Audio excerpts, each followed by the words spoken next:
the point here is this.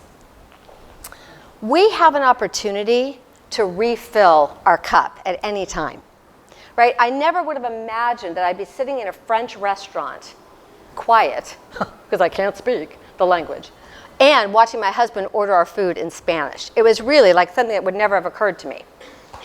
This is what we get to do, though, to make sure that we are able to connect when we communicate. And so what it takes is a few things. Certainly a shift of mindset.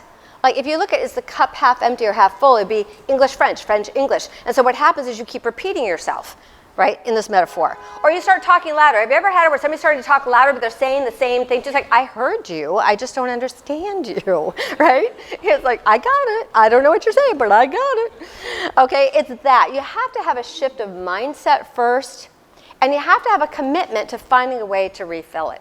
And that requires having some new tools. In the story that I told, the tool was Spanish.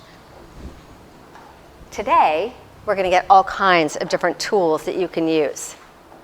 You're going to be the one that has to make the choice and recognize, oh, I'm in that moment. You're speaking French and I'm speaking English. I got to go figure out another way. What does that look like? I will show you today what that looks like.